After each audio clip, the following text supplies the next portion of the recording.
Адам мүгедек болып қалуы мүмкін. Кене шақса не істеу керек? Көктемде кене көбейеді. Кененің шағуы тек қызартып қана қоймай, қауіпті ауруларды тудыруы мүмкін. Кене шақпас үшін не істеуіміз керек? Кене шақса қалай әрекет ету керек? Және оның қауіптері қандай? Кене біз тұмсығы бар, өлмекші тәрізді жәндік. Кенелерді тек ормандарда ғана емес, сондай-ақ қала ішіндегі саябақтардан да кездестіруге болады. Кене үйге үй жануарларымен, басқа адамдардың киімдерімен және саяжай немесе дала гүлдерімен бірге кіруі мүмкін. Кенелер адамға ағаштардан секірмейді. Олар секіре де алмайды және ағаштарда өмір сүрмейді. Олардың негізгі тіршілік ететін мекені шөптер, бұталар, жерден 1,5 метр биіктіктегі кез келген өсімдіктер. Кенелер наурыз айында оянады. Кене несімен қауіпті?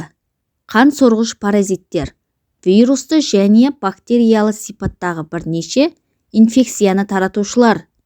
Олардың ішіндегі ең қауіптілері кене энцефалитті, бролист, маницаторлы, кене арқылы берілетін дақты безгек болып танылады.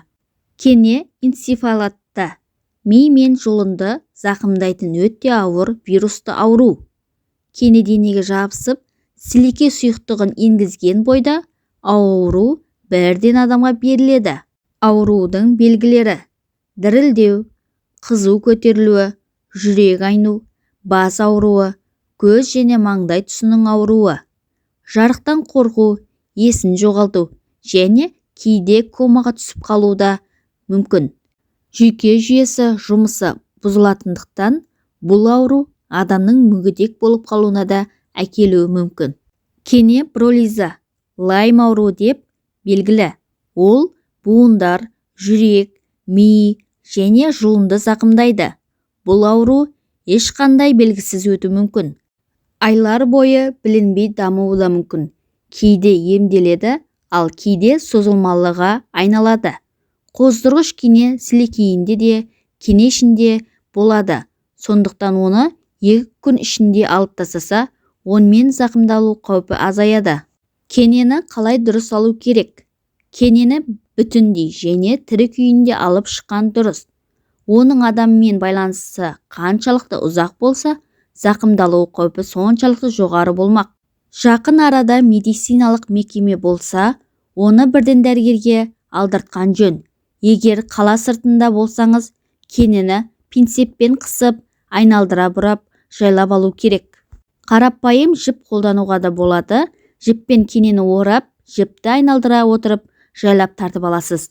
Алайда өздігінен алу кезінде кене басының денеде қалып қоюы қаупі бар. Сондықтан бірден дәрігерге апарған дұрыс. Ескереміз, кенеге май, спирт, антисептик құюға болмайды. Кенені инфекцияға тексеру қажет болады. Ал бұл нәрселер оны жарамсыз етіп тастайды. Кенені лақтырып тастауға да болмайды. Оны міндетті түрде анализ алатын жерге тапсыру керек. Егер кенеде инфекция бар болып шықса, кене шыққан адамды бірден дәрігерге қаратып, қажетті ем алу керек. Кенелерден қалай қорғану керек? Биологиялық белсенді қосымшалар, бат, тамақтану өнімдері, масадан қорғайтын спиралер кене инфекциясын қорғамайды.